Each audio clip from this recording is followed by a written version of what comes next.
Дорогие друзья, всем салют и рад приветствовать на своем канале. В сегодняшнем видосе хочу рассказать вам о крахе фонда Long Term Capital Management и о том, какую фатальную роль в этом сыграла Россия.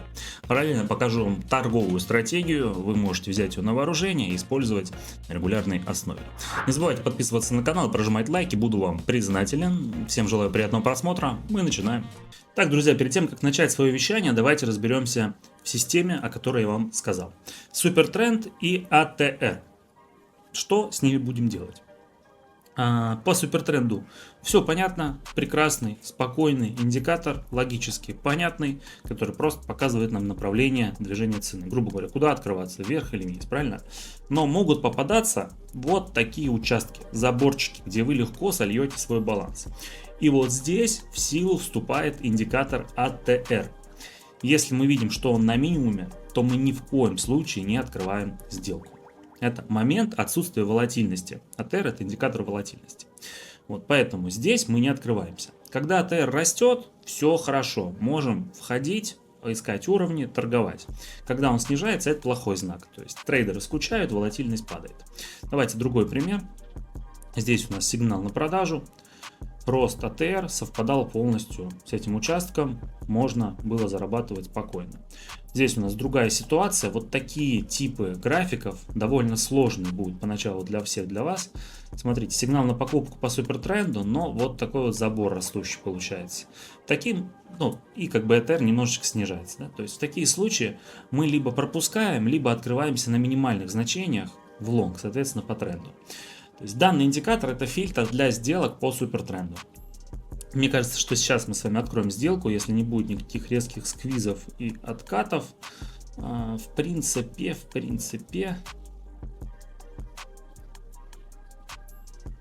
Давайте лонг. Смотрите, в чем соль. Торгуем импульс. У нас есть пробитие прошлой зоны сопротивления. Вот здесь. Супертренд давно уже нам сказал о том, что цена растет, мы это в принципе и видим на графике, логично. ATR немножко развернулся, но учитывая предыдущий рост последние 5 минут, это нормально. Главное при работе с этим индикатором, повторяю, избегать моментов, когда он лежит на полу. Ну и пока ждем конца экспирации, давайте пару слов о нашей сегодняшней теме, друзья. Фонд Long Term Capital Management, основанный двумя лауреатами Нобелевской премии по математике. Они в свое время чуть не обрушивали всю финансовую систему мира, и об этом я вам сегодня расскажу. Это было в 1998 году.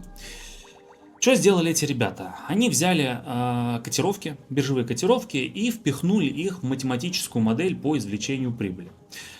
Таким образом решили, что разгадали все секреты рынка. Но напрасно они так думали. Вот, об этом я вам расскажу чуть позже. Мы прерываемся на буквально 5 секунд и продолжаем снова нашу тему. Поехали. Глупо отрицать, что математика это важная часть трейдинга. Но если у вас в голове со школьной парты осталась только таблица умножения, то это не повод расстраиваться. Гораздо хуже, если вы не учитесь и не впитываете информацию сейчас. В нашем деле без этого невозможно. Ну а если вы хотите получать ценную информацию из уст профессионала, то подписывайтесь не только на мой YouTube, но еще и на мой телеграм-канал. Ссылки оставлены в описании к этому ролику. В моем ТГ-канале лайфхаки и советы по торговле не только классные, но еще и рабочие, а также живые лайв-торговые сессии, в которых вы можете принять свое участие бесплатно. Как насчет того, чтобы разогнать свой депозит со 100 до 5000 долларов за одну неделю? Не верите? Переходите в ТГ и смотрите отзывы моих участников, которые уже это сделали. Ссылки на мой телеграм-канал в описании к этому ролику. Я жду вас, а мы продолжаем. Открываем сразу же лонг, опять ловим импульс, здесь даже лучше, чем в предыдущий раз. У нас отличная стадия по ATR, он вверху, видите, снижается, но он вверху. При этом есть отскок от этого уровня, смотрите, чик, есть, супер. Даже последний супертренд нам дает сигнал на покупку. Все, поэтому в принципе все ждем. Пробил, тем более график, вот эту наклонную, как бы предыдущий уровень снижения цены, тренд. Все окей, возвращаемся к фонду гениев. Опустим, как именно эти ребята собрались вместе, не так важно. Важно, как они видели торговлю. Эти парни считали, что рынок — это идеальная машина. Их модели были основаны на теории вероятности и показывали, что определенные активы, например, облигации разных стран, должны сходиться рано или поздно в цене. Если они временно расходятся, это аномалия, статистический шум. И фонд торговал именно в сторону схождения с минимальным риском фиаско для себя. У меня сделка тем временем в плюсе, я планирую остаться здесь же. В целом, на вот этом откатике, на небольшом, если опять резких движений нет, можно открываться в лонг. Все остальное — это рыночный шум. Итак, возвращаемся к нобелевским лауреатам на рынке. Их фонд всегда торговал на схождение аномальных разрывов цен, это я вам сказал. При этом авторитет аналитиков был настолько высок, что их команда не сомневалась в успехе вообще ни на секунду и позволяла себе очень многое. Они открывали кредитные плечи 100 к 1. 100 к 1. Это огромные риски. И пока рынок был спокоен, все было гладко. Они зарабатывали миллиарды. Их математика работала безупречно. Как вы уже поняли, ключевое слово здесь «пока». Стоит сказать, что работа производилась в США, лидирующая страна мира, полная глобализация, тотальное спокойствие графиков, то есть все было предсказуемо. Рынок в те года, в ту эпоху, был одним из самых читаемых рынков за всю историю вообще его существования. И вот здесь начинается самое интересное. Сделка в плюсе. Не совсем большое движение я словил, но мы перезайдем в рынок. Это будет крайняя сделка. Мне не нравится, что АТР уже снижается так низко. Но окей, крайняя. Итак, что было с нашим фондом? Его снес сам рынок. Ученые просчитались не в формуле, а в самой реальности. Их модели были построены на данных за всего несколько лет. Но затем случилось то, что случилось. В 1998 году Россия объявила дефолт. А тогда в страну вливались огромные деньги с Запада. Рынок вместо того, чтобы вести себя рационально, впал в панику. Все инвесторы бросились в безопасные активы, разрывая любые корреляции. И цены разошлись не чуть-чуть, как все предсказывали ранее, а катастрофически. И вот тогда сработал второй фактор. Огромное кредитное плечо, 100 к 1. Представьте себе, падение всего на несколько процентов означало уже многомиллиардные убытки. Фонд оказался на грани банкротства, а его колоссальные позиции угрожали цепной реакцией обрушить всю мировую банковскую систему, потому что все было завязано.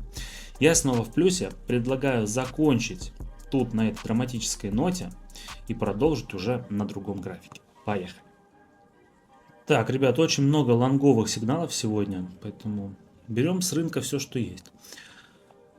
Как видите, АТР растет, явный сигнал от супертренда, актив в фазе роста, при этом цена как раз отскочила вверх от границы супертренда. Это тоже есть сигнал. И есть куда расти. Впереди ключевой уровень, который может быть пробит или сыграть уровнем сопротивления. Продолжим. Фонд оказался в очень плохой ситуации. Это угрожало не только команде и инвесторам, но и всей финансовой системе Америки и мира. Все могло рухнуть по принципу домино, поэтому ФРС пришлось экстренно собирать консорциум из крупнейших банков для спасения всего этого дела.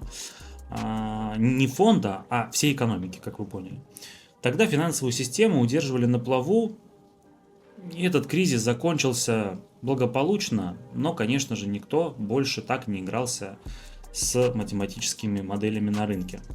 А нобелевские лауреаты просто перестали лезть на биржу. В конечном итоге у меня возврат. Блин, так обидно. Такой хороший был рост, отрост даже вернее. Потому что новая свеча открылась с гэпом вниз. Ну ладно, я в своем анализе уверен, поэтому продолжим.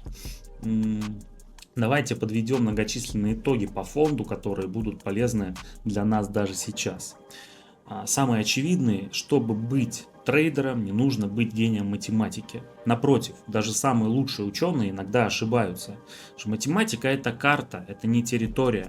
Модель описывает прошлое, а рынок — это живая иррациональная модель, система, которая может образовывать события, невиданные ранее. И кредитное плечо, кстати, это очень опасный инструмент. Он повышает вознаграждение пропорционально риску. Но если вы допускаете любую ошибку, даже самую маловероятную ошибку, то все, ваш депозит сжигается на глазах. Кстати, я говорил, что будет импульс, и вот он импульс. Это тот самый момент, когда можно прочесть график даже без Нобелевской премии. Забрали свои деньги, друзья, прекрасно. Я думаю, что можно вот на этом импульсе войти еще раз уж быки заявили о себе, АТР пока не думает спускаться вниз. Кстати, еще раз говорю, всегда проверяйте АТР перед открытием сделки. Это спасет ваши деньги. Снова в лонг. Давайте пару слов о Long Term Capital Management. Они были правы в своих математических моделях, в теории вероятности, но они не учли одну очевидную вещь. Рано или поздно любой рынок, любое, вернее, невероятное событие обязательно сбудется. Это называется черный лебедь. И в случае фонда им стал дефолт России, который буквально всколыхнул весь тогдашний мир. Очень странно, что ученые, финансисты не учли этого в планировании, ведь даже в названии их фонда значится долгосрочный. Впрочем, тогда был совсем другой дух времени, и спорить с нобелевскими лауреатами в те года, по крайней мере, я бы точно не стал, так же, как и сегодня, на самом деле. Зато я могу сказать простую вещь, которая актуальна сейчас. На рынке наш успех – это управление рисками, психология и готовность к самым худшим вариантам развития событий. К чему нужно быть готовым, сейчас расскажу. Забрали мощную зеленую свечу с импульса, и, наверное, сейчас отшлифуем мой баланс третьей сделки. Я обожаю такие моменты, просто предугадать начало действительно важного движения, а потом снимать с него все сливки. Давайте, третий, прекрасно, сразу рост. Все, я спокоен, финальный вывод по фонду. Фонд проиграл. Не потому, что его создатели были глупцами. Скорее всего, даже они были слишком умны для того, чтобы себя обезопасить. Они окрылились успехом, а затем еще и многомиллиардный доход, их авторитет. Разве этим людям в тот момент может кто-то что-то сказать? Они были в плену собственного успеха и просто не представляли себе сюжет, в котором все пойдет не по плану. Это крайне плохой поведенческий паттерн для трейдера. А если сейчас серьезно, то сомневайтесь в каждом своем действии, друзья. Критикуйте себя, ищите любую ошибку свою на графике и всегда ждите, что рынок может пойти против вас. А вы банально ошибетесь. Так советовал легенда краткосрочной торговли Ларри Вильямс. Рекомендую все его книги к прочтению. Прям любую берите, они все классные и очень будут полезны. Сделка в плюсе, друзья, прекрасно. Давайте перейдем к итогам нашей торговой сессии. Ну что, друзья, не нужно быть нобелевским лауреатом для того, чтобы стать великим трейдером. Нужно побольше практиковаться, систематизировать все свои действия и вести подробную отчетность. Запомните, главное правило рынка – это выжить сегодня, чтобы завтра была возможность заработать. Звучит, например, так. Всем большое спасибо за просмотр. Если видос был полезным и понравился, ставьте лайки и подписывайтесь на канал, а также пишите комментарии. С вами я прощаюсь. До встречи в моих новых видео. Всем пока.